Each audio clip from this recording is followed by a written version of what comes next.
नमस्कार, मी धनंजय सानप ॲग्रोवनच्या विशेष मुलाखतीमध्ये तुमचं स्वागत.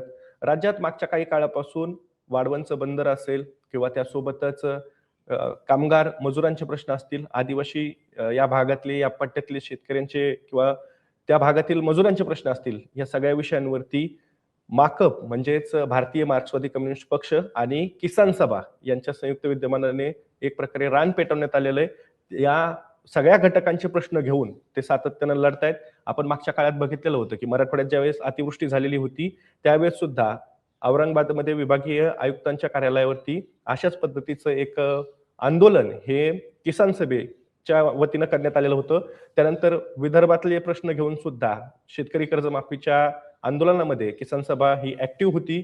आता त्याच पद्धतीनं सध्या आपण मागच्या 3-4 दिवसापासून बघतोय, की पालघरमध्ये हजारो संख्येनं शेतकरी असतील, मजूर असतील, महिला असतील, तरुण असतील, हे सगळे समाज घटक हे एकवटलेले आहेत आणि त्यांनी पालघरच्या जिल्हाधिकारी कार्यालयावरती एक लाँग मार्च काढला आणि तिथे घेराव सुद्धा घातला. आता त्यांच्या नेमक्या मागण्या काय होत्या? त्यासोबतच शेतकरी कर्जमाफीचं जे काही आश्वासन शेतकऱ्यांना देण्यात आलेलं आहे, त्याबद्दल नेमकी आता किसान सभेची भूमिका काय आहे? कारण त्याबद्दलचेही काही वेगवेगळे अपडेट हे राज्य सरकारच्या पातळीवरून येत आहेत.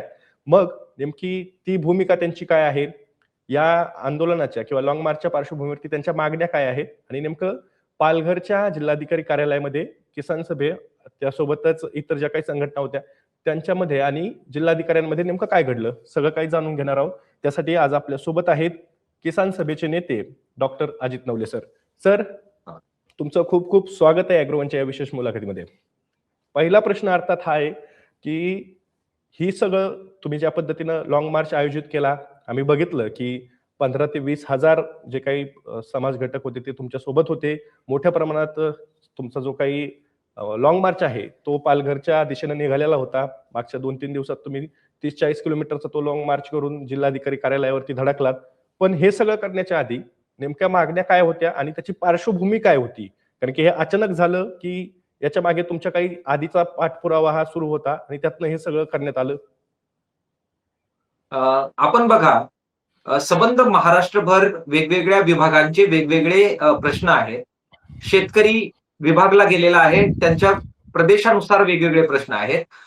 ते अचूकपणाने हेरून त्याच्यावर आवाज उठवण्याचं काम किसान सभा आणि मार्क्सवादी कम्युनिस्ट पक्ष हे सातत्यानं करतोय. आपण जे 2-4 उदाहरणं आता दिली, एकदम बरोबर आहे. संयुक्त किसान मोर्चा त्यांच्या नेतृत्वाखाली आपण सुरुवातीला विदर्भात गेलो.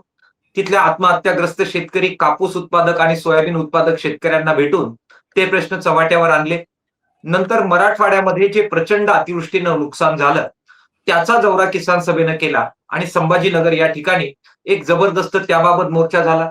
त्याच्यानंतर लगेचच बच्चू कडू यांच्या नेतृत्वाखाली कर्जमाफीचं आंदोलन विदर्भात पेटलं आणि त्यात सुद्धा किसान सभा पूर्णपणाने उतरली. त्याच्यानंतर ऊसाचं आंदोलन हे कधी नव्हे ते मराठवाड्याच्या बीड आणि आजूबाजूच्या परिसरात तयार झालं आणि किसान सभेने बिलकुल पूर्ण ताकद लावत तेथील प्रश्नांच्या बाबत आपण पूर्ण भूमिका घेतली.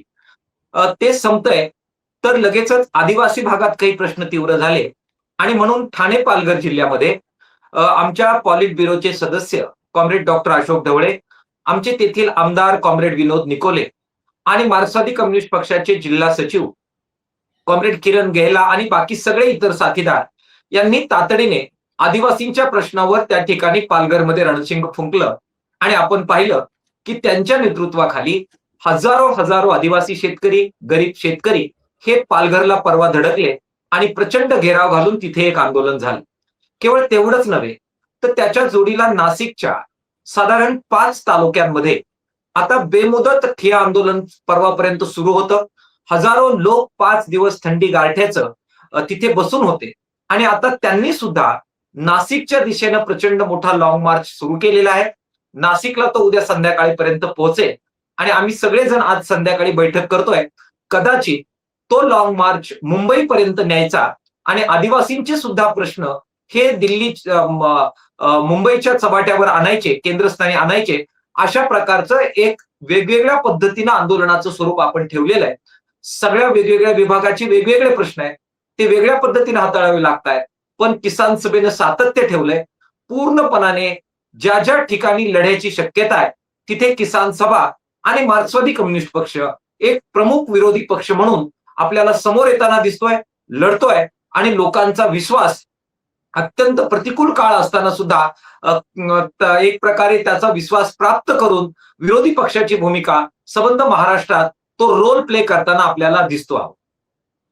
आता सर, तुम्ही हा सगळा रोल प्ले करतायत, तुम्हाला पाठिंबाही मोठ्या प्रमाणात मिळतोय. आपण कर्जमाफीचं आंदोलन बघितलं, त्याच्या आधी अतिवृष्टीतलं तुमचं, त्या अतिवृष्टीबाधित शेतकऱ्यांना जे काही मदत हवी होती त्याच्या अनुषंगानं तुम्ही संभाजीनगरमध्ये केलेलं जे काही आंदोलन आहे ते बघितलं. आता सुद्धा पालघरचा हा लॉंग मार्च बघितला.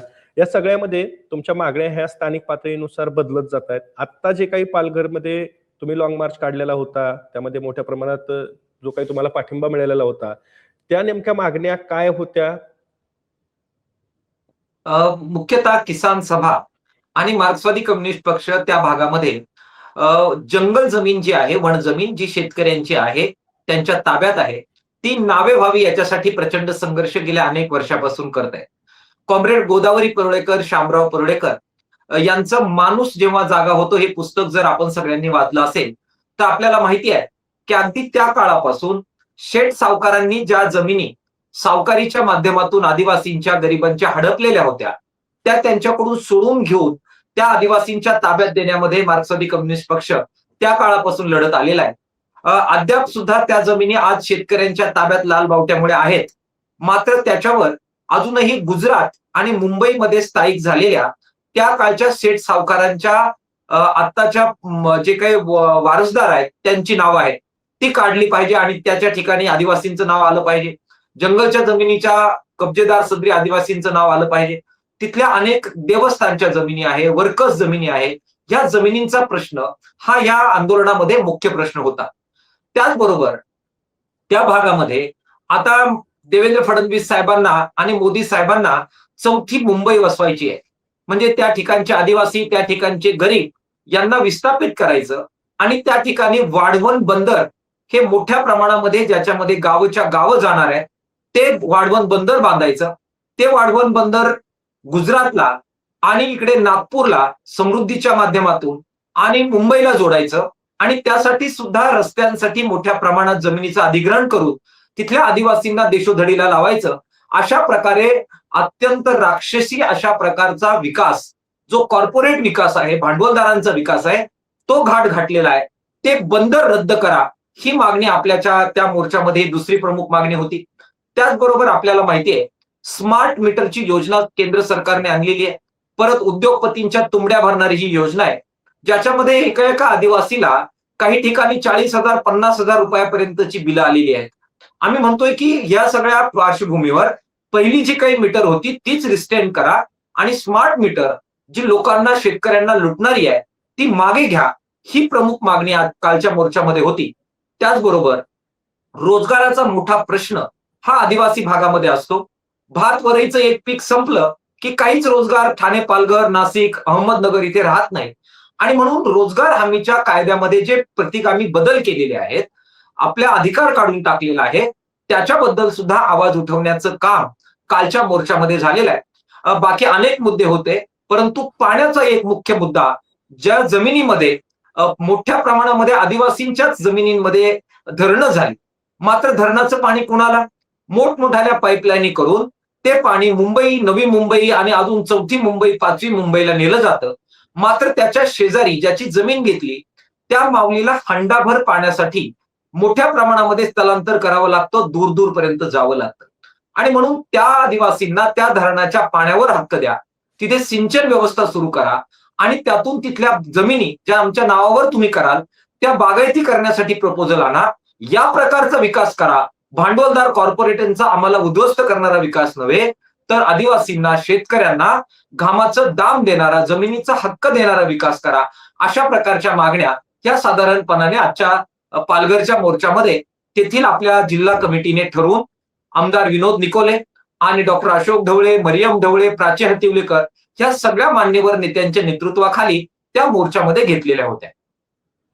पण आता ह्या सगळ्यामध्ये आता जर का आपण बघितलं तर माध्यमांमध्ये ज्या काही बातम्या सुरू आहेत त्या आहेत की वाढवण बंदरामध्ये जर का वाढवण बंदर झालं तर देशाचा आणि महाराष्ट्राचा एकूणच विकास घडेल. मोठमोठ्याली जहाजं तिथे येतील, तिथनं मोठ्या प्रमाणात ते बंदर जे आहे ते एक प्रकारे विकासाची गंगाच महाराष्ट्र आणि देशासाठी खुली करेल, अशा प्रकारचे दावे हे केले जात आहेत राज्य सरकारकडून आणि केंद्र सरकारकडून सुद्धा तशीच भूमिका मांडली जाते आणि तुम्ही मात्र त्याला विरोध करताय. तर त्यामुळे कुठेतरी तुमच्याबद्दल एक असं सुद्धा बोललं जातंय की तुमचा एकूणच विकासाच्या प्रक्रियेलाच विरोध आहे. तर तसं काही आहे का?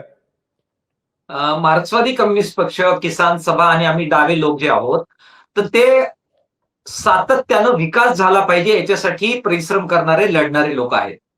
परंतु विकास कोणता झाला पाहिजे? त्यांचा जो विकास आहे, आमच्या विरोधकांचा जो विकास आहे, तो अदानी अंबानीचे प्रचंड नफे वाढले पाहिजेत, त्यांच्या तिजोरीमध्ये कोट्यवधी रुपये आले पाहिजेत आणि त्याचा एक भाग राज्य सरकारच्या किंवा सत्ताधाऱ्यांच्या पक्षाला देणगी मिळाला पाहिजे आणि त्यातून यांची सत्ता टिकली पाहिजे आणि कॉर्पोरेटचे नफे वाढले पाहिजे, अशा प्रकारचा त्यांचा विकास हवाय. आम्हाला कोणता विकास हवाय? आम्ही म्हणतोय जे आदिवासी तिथे राहतात, जे शेतकरी राहतात, त्यांच्या नावावर जर जमिनी केल्या तर त्यातून जो विकास होईल, त्या बागायती केल्या, सिंचित केल्या तर त्यातून रोजगार उपलब्ध होईल, अशा प्रकारचा विकास आम्ही मागतोय. ठाणे पालघरमध्ये मोठ्या प्रमाणामध्ये चिक्कूच्या बागा आहेत. त्या ठिकाणी चिक्कूवर प्रक्रिया करणारे उद्योग आम्हाला हवे आहेत, ते तुम्ही देणार नाही. त्या सगळ्या भागामध्ये वेगवेगळ्या प्रकारचे सोलर पॅनल बसून वेगवेगळ्या प्रकारचे इंडस्ट्री जिथल्या स्थानिकांना रोजगार देऊ शकेल अशा प्रकारे आणणं शक्य आहे. छोटे छोटे उद्योग आणणं शक्य आहे, ते तुम्ही आणणार नाही. तुम्ही काय आणणार? तर बंदर आणणार. या वाढवण बंदरचं अंतरंग आपण एकदा जरा पाहिलं की मग आपल्या लक्षात येतं. प्रचार वेगळा असतो, परंतु हे जे बंदर आहे हे काही स्थानिकांना रोजगार देऊ शकणार नाही. परवा मार्क्सवादी कम्युनिस्ट पक्षाची अनंतपुरम या ठिकाणी केंद्रीय कमिटीची बैठक झाली. तर आम्ही अनेक वेळा जातो, त्याप्रमाणे ह्याही वेळी मी गेलो मुंबईच्या विमानतळावर. तिथल्या अदानीचं नाव सगळीकडे छापलेलं आहे. त्या विमानतळामध्ये तुम्ही आम्ही जाऊन वडापाव विकू शकतो का? एखादी टपरी टाकू शकतो का? कोणत्या प्रकारचा रोजगार विमानतळाच्या आतमध्ये आपल्याला मिळेल? तो मिळत नाही, कारण ते अत्यंत हायफाय आणि महागडं अशा प्रकारचं इन्फ्रास्ट्रक्चर असतं. हे जे बंदर आहे, हे बंदर सुद्धा साधं सुद्धा बंदर नाहीये. मी तुम्हाला सांगतो, त्याची जी डीप ड्रॉप ज्याला आपण म्हणतो, तो 18.5 मीटरचा डीप ड्रॉप आहे. हे इतक्या प्रचंड मोठ्या डीप ड्रॉप मध्ये कोणत्या प्रकारचे जहाज उतरतील? जे अति भव्य जहाज असतील, ज्याच्यामधून आंतरराष्ट्रीय पातळीवर व्यवहार केला जाईल. तिथे काही मच्छीमारीसाठी आपल्याला कोणी डेक देणार नाहीये. तिथे काहीतरी आमचे गरीब लोक गेले आणि त्यांनी एक मच्छीमार सोसायटी स्थापन केली, याच्यासाठी ते बंदर नाहीये. हा जो काही महाराष्ट्रामध्ये खनिज संपत्ती जी आहे, सुरजागडमध्ये आहे, नागपूरच्या आदिवासी भागात आहे, वेगवेगळ्या ठिकाणी आहे, ही समृद्धीच्या माध्यमातून, शक्तीपीठच्या माध्यमातून समुद्री किनाऱ्यापर्यंत वाहून न्यायची आहे आणि ती सरळ विदेशामध्ये विकायची आहे. आपला भारत लुटण्यासाठी इंग्रजांनी ज्या प्रकारे रेल्वे रूळ टाकले होते, सगळं लुटून त्यांना त्यावेळेस मँचेस्टरला न्यायचं होतं, तसंच आज मोदी साहेबांना आणि फडणवीस साहेबांना इकडची सगळी साधन संपत्ती लुटून समुद्रामार्गे त्याचा व्यापार करायचा आहे, त्यातून उद्योगपतीचं चांग भलं करायचंय. त्यामुळे हा विकास हा स्थानिकांना रोजगार देणारा नाहीये. एकच उदाहरण मी आपल्याला देईल. तुम्ही समृद्धीने अनेक वेळा प्रवास केला असेल. आपल्याला सांगितलं होतं की समृद्धीमुळे आजूबाजूच्या गावांचा विकास होईल आणि त्यामुळे जमीन अधिग्रहणाला तुम्ही विरोध करू नका. पण समृद्धी झाली तेव्हा आपण काय पाहिलं? समृद्धी ही मूळ गावापासून 2, 3, 4, 5, 7 मीटर उंचीवरून समतल अशी बांधलेली आहे, हॉरिझॉन्टल बांधलेली आहे. त्याच्यामुळे तुमचे तिथे हॉटेल टाकाल आणि येणारा माणूस तुमच्याकडे चहा पिल ही शक्यता नाहीये. किंवा तुम्ही काहीतरी तिथे एखादं वडापावचं दुकान टाकाल आणि आपल्या बेरोजगार नोकऱ्याला काहीतरी नोकरी मिळेल अशी शक्यता समृद्धीवर नाहीये. ती ज्या प्रकारे डिझाईन केलेली आहे, तिथे हॉटेल जरी टाकायचं तरी कोट्याधीश माणूस लागतो आणि त्यालाच लायसन मिळतं. बंदराचं तसंच आहे. तिथे तिथल्या गावीतला, तिथल्या म्हाडाला किंवा तिथल्या निकोलेला तिथे हॉटेल टाकता येणार नाहीये किंवा आपल्याला अनलोडिंग लोडिंगसाठी लोक लागतील असं सांगितलं जात आहे. परंतु ही जी प्रचंड महाकाय जहाज आहेत, त्याच्यावर जे लोडिंग अनलोडिंग करायचं आहे ते काही मनुष्यबळाच्या द्वारे होणार नाहीये. प्रचंड ऑटोमेशन असणार आहे आणि त्याच्यामध्ये कुठेही नवा रोजगार हा स्थानिकांना मिळणार नाहीये. उलट तिथे मच्छीमार आहेत, त्यांनी प्रचंड मोठा मोर्चा काढला. आमचा एकीकडे किसान सभेचा मोर्चा होता. त्याच दिवशी हजारो मच्छीमार संघटना एकत्र येऊन त्या पालघरला धडकल्या. त्यांचा मच्छीमारीचा व्यवसाय हा पूर्णपणाने संपुष्टात येणार आहे. वाढवण बंदर बद्दल एक इंटरेस्टिंग गोष्ट मी आपल्याला सांगतो की ह्या वाढवण बंदरमध्ये अनेक किलोमीटर आतमध्ये समुद्रामध्ये रेती टाकून भराव केला जाणार आहे. म्हणजे ते बाहेर नाही, आतमध्ये अशा प्रकारे हस्तक्षेप होणार आहे, ज्याच्यामधली तिथली झाडं, पाणबुटीची सगळी हे, ज्याच्यामुळे आपल्या समुद्र किनाऱ्याचं रक्षण होतं आणि तिथली जी इकोसिस्टीम आहे त्याच्यामुळे आपल्याला लाभ मिळतो, मान्सूनवर परिणाम होतो. हे सगळं पर्यावरण नष्ट होणार आहे. त्याच्यामुळे मच्छीमारी संपणार आहे, मच्छीमारीचा रोजगार संपणार आहे. त्या ठिकाणी इकोसिस्टीम जी बदलेल त्याच्यामुळे पाऊस पर्जन्यमानावर त्याचा त्या भागातल्या सगळा परिणाम होणार आहे. आणि त्यामुळे अशा प्रकारचा निसर्ग बर्बाद करणारा, पर्यावरण उद्ध्वस्त करणारा, रोजगार नष्ट करणारा, लोकांना देशोधडीला लावणारा, आमचं थडगं बांधणारा आणि आमच्या थडग्यावर चौथी मुंबई उभी करणारा अशा प्रकारचा तो विकास आहे. त्यामुळे आदिवासींचं, गरिबांचं थडगं बांधायला आमचा विरोध आहे. विकासाचे इमले आपल्याला हवेच आहे, परंतु ते आदिवासींना, गरिबांना, शेतकऱ्यांना बरोबर घेऊन करा, इतकंच त्याबद्दलचं आमचं म्हणणं आहे. दुसरा एक प्रश्न, आपण रोजगाराबद्दल बोलतोय तर मागच्या काळात मनरेगाच्या नाव बदलावरून मोठ्या प्रमाणात राजकीय असं वातावरण तापलेलं होतं. ते नाव बदलण्यावरून बरीचशी टीकाही झाली. पण त्यातला महत्वाचा भाग जो की आता त्याच्याबद्दल एक आक्षेप असाही नोंदवला जातोय की यामध्ये दिवसाची जी काही रोजगाराची हमी आहे त्यामध्ये दिवस वाढवलेत आणि त्याच्यामुळे असंही बोललं जातंय की दिवसा जे काही आम्हाला काम मिळणार आहे, किती दिवस मिळणार आहे, तर वर्षभरातनं 125 दिवस काम हे नव्या योजनेतनं दिलं जाणार आहे. तर असं खरंच होईल का? आणि याच्याबद्दल केंद्र सरकारचा असेल किंवा ग्रामविकास मंत्री असतील शिवराज सिंग चौहान यांचाही दावा आहे की अशा पद्धतीनं आम्ही नवीन हमी देतोय. जिथं 100 दिवसांची हमी होती तिथं 125 दिवसांची हमी देतोय. आणि तुम्ही तर मात्र त्या विरोधात मागणी करतायत की जुना जो काही कायदा होता तो लागू करावा किंवा जुनी योजना जी होती ती लागू करावी. आमची त्याच्याबद्दलची कॉन्क्रीट मागणी ही आहे की मागची जी काही मनरेगा होती, ती जी योजना होती त्यात अनेक चांगल्या गोष्टी होत्या. डाव्या पक्षांचे ज्यावेळी 62 खासदार होते दिल्लीत आणि आमचा पाठिंब्यावर सरकार होतं, त्यावेळी फार व्यवस्थितपणाने दबाव टाकून अनेक गोष्टी त्याच्यात जनतेच्या, श्रमिकांच्या आणि मजुरांच्या बाजूने आम्ही करून घेतलेल्या होत्या. काँग्रेसचं सुद्धा अर्थातच त्याच्यामध्ये श्रेय त्यांना दिलं पाहिजे. मात्र या सरकारने आता त्यातल्या अनेक गोष्टी ह्या काढून टाकलेल्या आहेत प्रोपगंडा करण्यामध्ये. आणि आम्ही जे करतोय ते शेतकऱ्यांच्या, गरिबांच्या, श्रमिकांच्या बाजूचं कसं आहे हे सांगण्यामध्ये, ते रिप्रेझेंट करण्यामध्ये भारतीय जनता पक्षाचा हात कोणी धरू शकत नाही. ते काय सांगतायत, ते म्हणतायत की अरे पहिल्यापेक्षा आम्ही चांगलं करताय, तुम्ही का विरोध करताय. उदाहरणार्थ ते म्हणतात तुम्ही 100 दिवसाची गॅरंटी देत होते, आता आम्ही 125 दिवसाची गॅरंटी देतोय. अरे तुम्ही 125 दिवसाची गॅरंटी देताय बरोबर, परंतु एक मेक मारून ठेवली. ती काय आहे? मागची जी योजना होती ती मागणी आधारित योजना होती. म्हणजे कोणताही जॉब कार्ड असणारा भारतातला श्रमिक जो ग्रामीण भागात राहतो त्यांनी जर अर्ज नमुना नंबर 4 भरला आणि ग्रामसेवक जो नोंदणी अधिकारी आहे त्याच्याकडे जर दिला, तर त्याला कोणत्याही परिस्थितीत काम देण्याची जबाबदारी ही नोंदणी अधिकाऱ्याची कायद्यानं होती. म्हणजे काम मागितलं की काम द्यावंच लागत होतं. आता याच्यात बदल त्यांनी असा केला की मागणी आधारित यापुढे काम मिळणार नाही. काम कसं मिळेल, तर केंद्र सरकार सुरुवातीला कोणत्या भागामध्ये रोजगार हमी सुरू करायची हे विभाग ठरवेल. दुसऱ्या पातळीवर किती पैसा द्यायचा हे सुद्धा केंद्र सरकार ठरवेल. आणि मग केंद्र सरकारने ठरवलेल्या भागात केंद्र सरकारने पैसा दिला तर त्या ठिकाणी रोजगार हमीचं काम सुरू होईल. याचा अर्थ काय झाला?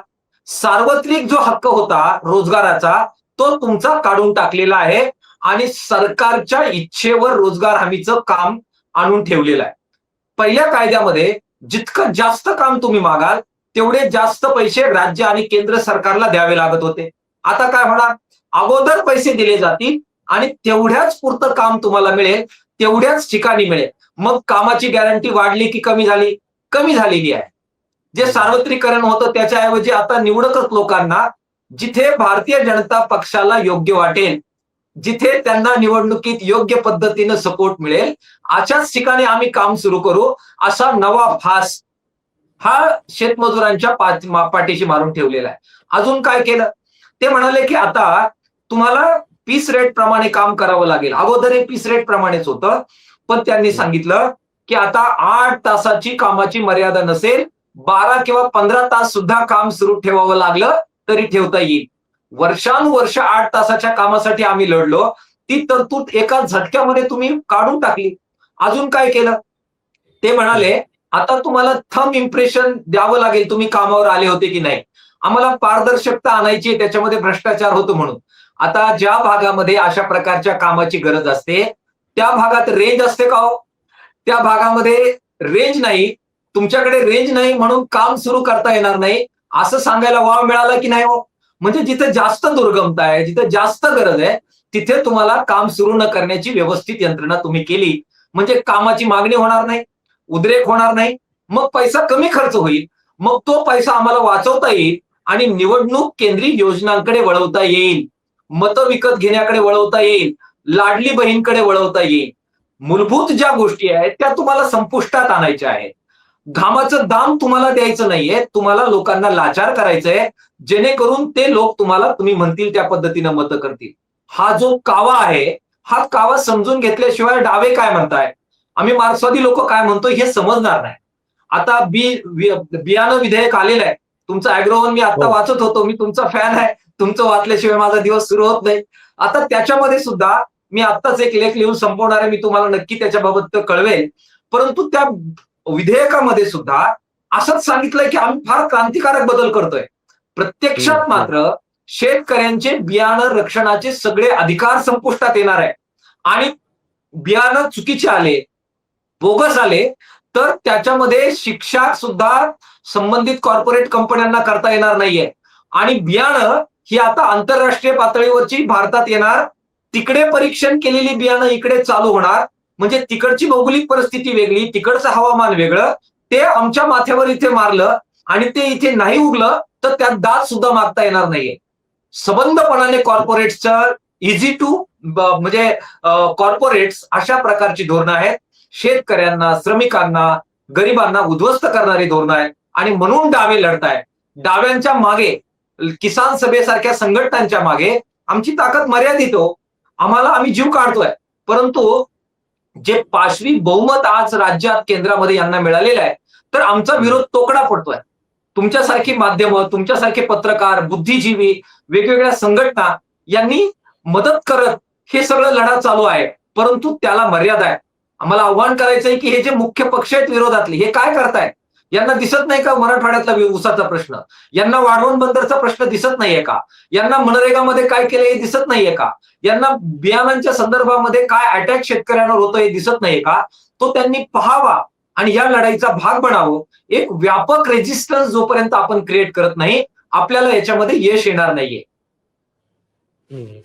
आता तुम्ही हे सगळं सांगत असताना या सगळ्या तुमच्या मागण्या आहेत. खरं तर काल महत्वाचा मुद्दा हा आहे की काल पालघरच्या जिल्हाधिकाऱ्यांसोबत तुमची जी चर्चा झाली आहे, त्याच्यामध्ये तुमच्या काही मागण्या मान्य झालेल्या आहेत किंवा त्याच्याबद्दल सकारात्मक चर्चा झाल्याचं तुम्ही म्हणतायत, त्या नेमक्या मागण्या काय आहेत ते थोडक्यात सांगा ना.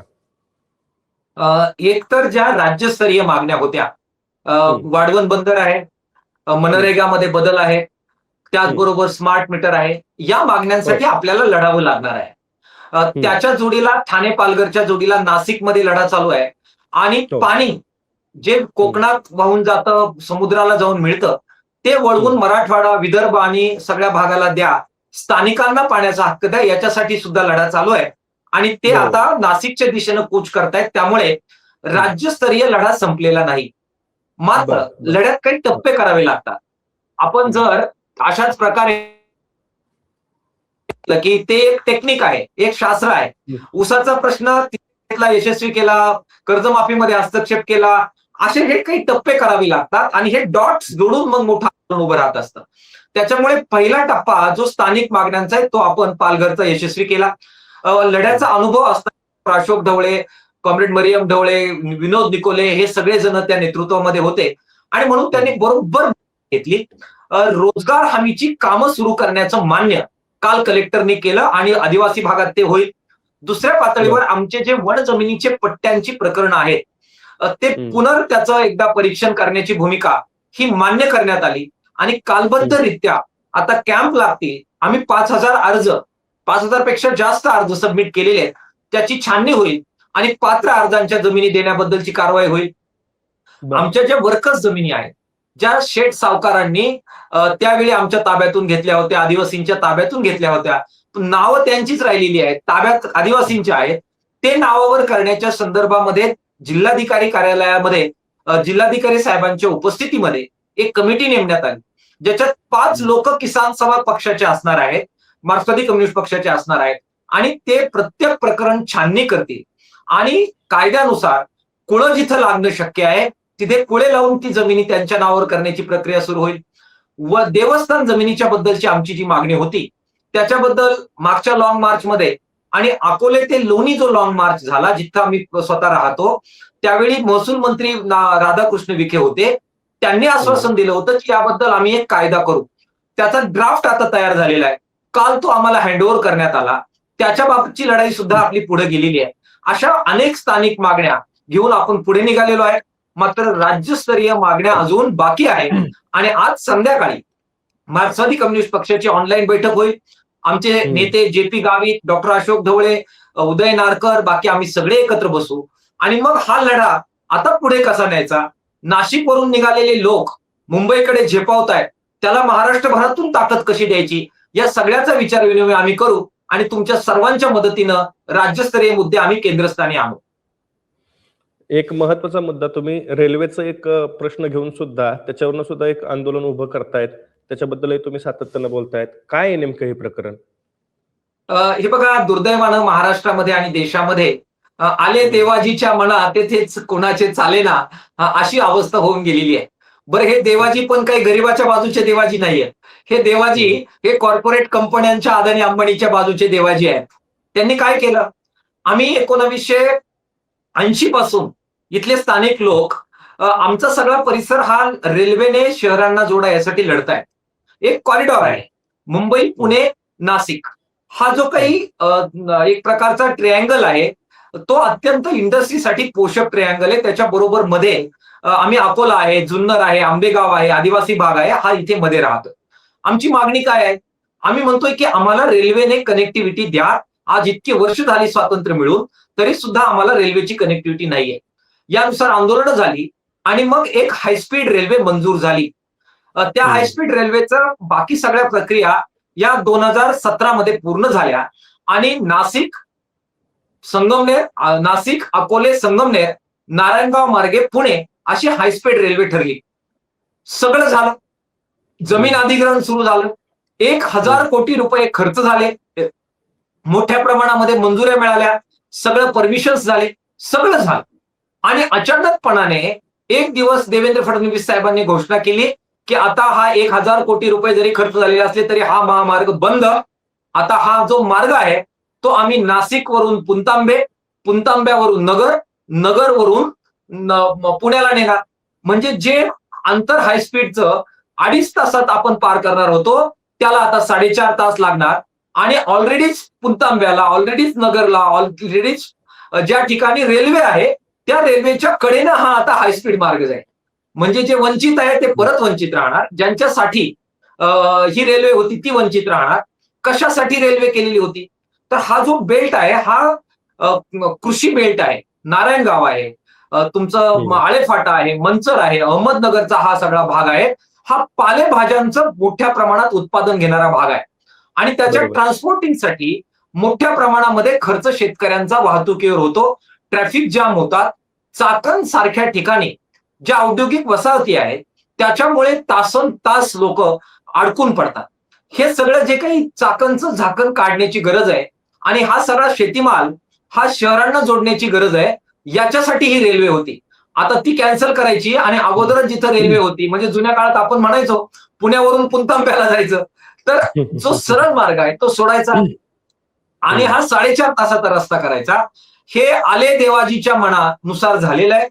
हे आदिवासी आपलं ह्या अदानी अंबानी त्यांनी जे जमिनी घेऊन ठेवलेल्या आहेत, म्हणजे इंडिया बुल्स आहेत, बाकी सगळ्या ठिकाणी आहेत, त्यांना ऍक्सेस पाहिजे आहे आणि म्हणून आमची रेल्वे यांनी चोरलेली आहे. त्याच्याबद्दल उद्रेक आहे आणि मग आपण पुढाकार घेतला. अनेक बाकी संघटना एकत्र आल्या आणि एक बैठक ही गोट्याला झाली. त्याच्यामध्ये ह्या पट्ट्यातले सगळे खासदार आले, म्हणजे वाजे साहेब आले, त्याचबरोबर कोल्हे साहेब होते, आमचे भाऊसाहेब वागचौरे होते. या पट्ट्यातले सगळे आमदार आम्ही गोळा केले आणि एक जबरदस्त लढा आता रेल्वेसाठी सुरू झालेला आहे. मोठा रास्ता रोको झाला. आता परत आम्ही परिषदा घेतोय आणि देवेंद्र फडणवीसांना आम्ही म्हणतोय की आमची म्हणणं ऐकून घेण्यासाठी बैठकीला वेळ द्या. ते देत नाहीये, कारण त्यांना तो द्यायचा नाही. परंतु एकंदरीत इथल्या आदिवासींना सुद्धा शहराला जोडण्यासाठी, इथल्या शेतकऱ्यांना शहराला जोडण्यासाठी सुद्धा सगळ्या संघटनांना बरोबर घेऊन लढा हा या पट्ट्यामध्ये आम्ही सुरू केलेला आहे. मागच्या काही काळात जो विकासाच्या आडवा येईल त्याला मध्ये येईल त्याला आडवं करू अशा पद्धतीचं एक विधान मुख्यमंत्र्यांनी केलेलं आहे. त्या विधानाबद्दल तुमचं काय मत आहे? त्यांनी कायदाच केलेला आहे. त्यांचा जो विकास आहे अदानी अंबानीचा, त्याच्या विरोधामध्ये जर शक्तीपीठचे शेतकरी लढले, त्यातले नेते लढले, तर त्यांना जनसुरक्षाच्या कायद्याखाली अटक आहे आणि त्याला जामीन सुद्धा नाही, 7 वर्षाची शिक्षा आहे. इथल्या वाढवण बंदराच्या विरोधात मच्छीमार एकत्र आले, आदिवासी एकत्र आले, हक्क मागितला तर त्यांच्यावर कारवाई आहे. तुम्ही आमची रेल्वे पळून नेली, आम्ही रेल्वेच्या विरोधात लढलो तर आमच्यावर कारवाई आहे. परंतु ह्या महाराष्ट्राचा इतिहास हा लढाऊ लोकांचा इतिहास आहे. हा छत्रपतींचा महाराष्ट्र आहे. हा काही गायपट्टा नाही. नेते सांगतील आणि लोक ऐकतील. डोकं शाबूत असणाऱ्या लोकांचा हा पट्टा आहे. आमच्या खांद्यावर आमचं डोकं आहे आणि त्या डोक्यामधल्या विचार प्रत्यक्षात आणण्यासाठी त्याग करण्याची भूमिका आणि परंपरा असणाऱ्या लोकांचा इतिहास आहे. त्याच्यामुळे डर नाहीये, भीती नाहीये, काही कमवायचं नाहीये. आमदार, खासदार, एक नगरसेवक, थोडंसं पॅकेज, अजून काहीतरी पाठीवर थाप, 2 पुरस्कार, याच्यासाठीचा हा लढा नाहीये. त्याच्यामुळे निडरपणाने सामना जाऊ. जेल, तुरुंग, लाठ्या काठ्या हे कम्युनिस्टांना, चळवळीतल्या लोकांना नवं नाहीये. ते अनेकदा आम्ही जाऊन आलेलो आहोत, जेल तुरुंग पाहून आलेलो आहोत. त्यामुळे देवाभाऊ, त्या मार्गाने जाण्याऐवजी तुमचेच जे काही नागरिक आहेत ते काय म्हणतायत ऐका. हा पाशवी राक्षसी अशा प्रकारचा कॉर्पोरेट विकास जो बर्बाद करतोय महाराष्ट्राला, त्याचा पुनर्विचार करा आणि इथल्या आदिवासींना, शेतकऱ्यांना, कर्जमाफीच्या बद्दल किती राहाकाळ घातलंय, या सगळ्या लोकांचं ऐका, असं आव्हान तुमच्या माध्यमातून देवाजीला आम्ही करतो आहे. कर्जमाफीबद्दलच मला पुढचा प्रश्न विचारायचा आहे. कर्जाचं पुनर्गठन करण्याचा निर्णय राज्य सरकारनं घेतलेला आहे आणि दुसरीकडे आता एक बातमी अशी सुद्धा फिरतेय की केंद्र सरकारनं सुद्धा राज्यामध्ये जे काही अतिवृष्टी झालेली होती सप्टेंबर महिन्यात, त्या पार्श्वभूमीवरती राज्य सरकारने एक प्रस्ताव पाठवलेला होता आणि त्यानुसार आता केंद्र सरकारनं सुद्धा राज्य सरकारला त्यासाठीची परवानगी दिली आहे की शेतकऱ्यांचं जे काही अतिवृष्टी बाधित शेतकरी आहेत त्यांचं कर्जाचं पुनर्गठन हे करण्यात यावं. आता हे कर्जाचं पुनर्गठनाचं जे काही प्रकरण पुढे आलंय त्याच्यावरून एक चर्चा अशी सुद्धा आहे की हे पुढे आल्यामुळे कर्जमाफी करण्यासाठी राज्य सरकार अजून वेळ काढूपणा करेल अशी शक्यता वर्तवली जाते. तुमचं याबद्दलची प्रतिक्रिया नेमकी काय आहे आणि भूमिका काय आहे? अगदी बरोबर मुद्दा तुम्ही पिन पॉइंट केलेला आहे. बघा, प्रचंड मोठं आंदोलन झालं विदर्भामध्ये. सगळे शेतकरी नेते एकत्र आले. बच्चू कडू साहेबांनी पुढाकार घेतला. राजू शेट्टी साहेब होते, बाकी इतर सगळे, रविकांत तुपकर होते, आम्ही सगळे लोक होतो. जबरदस्त लढा झाला. काय सांगितलं? 30 जून 2026च्या आत कर्जमाफी करू आणि त्यासाठी 2 एप्रिल रोजी आम्ही अहवाल आमच्या कमिटीचा देऊन कुणाकुणाचे आम्ही करणार त्याबद्दलचं चित्र स्पष्ट करू. आम्ही 30 जून 2026 का मान्य केली तारीख? कारण अतिवृष्टीमध्ये जे शेतकरी बाधित झालेले आहेत, ज्यांचं पीक बर्बाद झालेलं आहे, ज्यांचं कर्ज काढून ज्यांनी अदानं घेतले ते कर्ज आता फेडण्याची शक्यता नाही, ते रेग्युलर कर्जदार म्हणून गिनले जाऊ नये, ते सुद्धा थकीत कर्जदार व्हावे, जेणेकरून सर्व थकीत कर्जदारांचं कर्ज 2026 पर्यंत माफ व्हावं. म्हणून आपण 30 जून 2026 मान्य केली. बरं, हे बोलून चालून केलं. स्वतः मुख्यमंत्री साहेब होते, उपमुख्यमंत्री दोन्ही होते. त्यांच्या पुढे मांडलं की आम्ही ही का मान्य करतोय? कारण अतिवृष्टीग्रस्त शेतकऱ्यांना सुद्धा कर्जमाफीचा लाभ मिळावा. ते रेग्युलर कर्जदार धरले तर त्यांना प्रोत्साहन अनुदान मिळेल आणि 10-20 हजारावर तुम्ही बळवणूक कराल आणि म्हणून त्यांच्यावर अन्याय होऊ नये म्हणून ती तारीख मान्य केली. हे सगळं ओपन झालं. आम्ही मीडियामध्ये पण सांगितलं आणि मुख्यमंत्री साहेबांना हे मीडियाला सांगायला लावलं. त्याच्यावरून त्यांच्याशी भांडण सुद्धा केले आणि भांडण करून त्यांना हे सगळ्यांच्या समोर सांगावं लागलं की नंतर राव पलटी मारता आणि मग आम्ही निष्कारण नाही का, म्हणजे आमची नाचक्की होते. हे सगळं झालं. आता काय करतायत ते बघा. बरोबर त्याच्या उलटी चाल खेळलेली आहे आणि आता सगळ्या बँकांकडून आणि सोसायट्याकडून त्यांनी जी माहिती मागवली ती काय मागवली? 30 जून 2025च्या आत कोण कोण थकबाकीदार आहेत त्यांची यादी मागवलेली आहे. अर्थ काय होतो?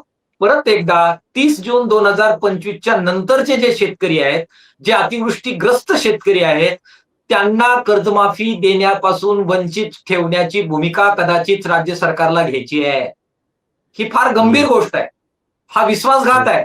आणि आम्ही कितीही तुम्ही आंदोलन करा, तुम्हाला जुमानत नाही. आम्हाला जे पाहिजे तेच आम्ही करणार. अशा प्रकारे सांगणं सुद्धा आहे. आणि हे लोकशाहीला आणि आम्हाला घातक गोष्ट आहे, मी तुम्हाला सांगतो. आणि म्हणून रात्रंदिवस युद्धाचा प्रसंग हे जे तुकोबारायाने सांगून ठेवलेलं आहे, दुर्दैवाने शेतकरी चळवळीला तोच प्रसंग आहे. एक आंदोलन संपलं की दुसरं घ्यावं लागणार आहे. पहिलं विदर्भातलं आंदोलन संपलं, आता आम्हाला तारखा पडतायत. विदर्भातल्या आंदोलनामध्ये बच्चू कडू, अजित नवले, राजू शेट्टी सहित सगळ्यांच्यावर केस टाकलेली आहे बोरीबोटीच्या पोलीस स्टेशनमध्ये, आणि आम्ही आता त्या तारखा करतोय. ते संपलेलं नाही, परंतु हे नाही, राज्य सरकारची या सगळ्याबद्दलची भूमिका येत असताना, म्हणजे आता तुम्ही जसं म्हणतायत की कर्जाचं पुनर्गठन करण्यासाठी किंवा दुसरीकडे कर्जमाफी करण्यासाठीची जी काही हालचाल चालू आहे, त्यामध्ये जी काही 2025 पर्यंतच्या जून महिन्यापर्यंतची माहिती मागवली जाते, परंतु याच्याबद्दल तुम्ही भूमिका घेताना दिसतायत, बाकीचे सहकारी काही भूमिका घेताना दिसत नाहीत. राजू शेट्टी काही बोलताना दिसत नाहीत. मग त्यासोबत बच्चू कडूंचं काही अलीकडे स्टेटमेंट नाहीये कर्जमाफीच्या या सगळ्या मुद्द्यांवरती. त्यामुळे कुठेतरी हे सगळी जी काही धुगधुगी होती ती शांत झाली आहे, असं सुद्धा बिलकुल होणार नाही. मी तेच आपल्याला सांगू इच्छित होतो की तारखा चालू आहेत आणि त्या तारखांना आम्हाला जावं लागते. राज्य सरकारने एकीकडे आम्हाला म्हणजे कर्जमाफी मान्य करायची आणि दुसरीकडे सगळ्या शेतकरी नेत्यांना गुंतवायचं. पण आम्ही पण चळवळीचे कार्यकर्ते आहोत. आमचं सगळ्यांचं त्याच्याबद्दल एकमत आहे. बच्चू कडू साहेब असतील, मी असेल, राजू शेट्टी साहेब असतील, डॉक्टर अशोक ढवळे असतील, आपले बाकी नेते असतील, आम्ही संपर्कात आहोत.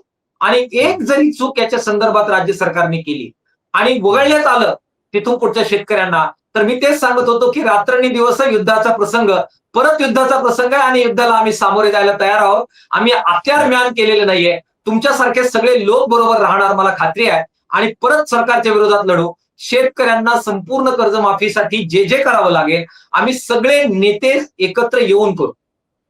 बरं सर, तुम्ही वेळ दिलात, तुमच्या ज्या काही भूमिका आहेत त्या सगळ्याबद्दल मांडल्यात. तुम्ही आंदोलनाबद्दल बोललात, लॉंग मार्च बद्दल पण सांगितलं, एकूणच शेतकऱ्यांची कर्जमाफी असेल किंवा राज्यातले जे काही विकासाचे प्रकल्प चालले आहेत, कथित विकासाचे तुम्ही ज्याला म्हणतायत, ते विकासाच्या प्रकल्पाला तुमचा विरोध आहे, याबद्दलची तुम्ही विरोधाची भूमिका का घेतलेली आहे त्याच्याबद्दलचं तुमचं मत तुम्ही सांगितलं. तुम्ही वेळ दिलात, आमच्यासोबत संवाद साधलात, त्याबद्दल खूप खूप धन्यवाद. थँक्यू. तुमचे खूप खूप आभार. थँक्यू.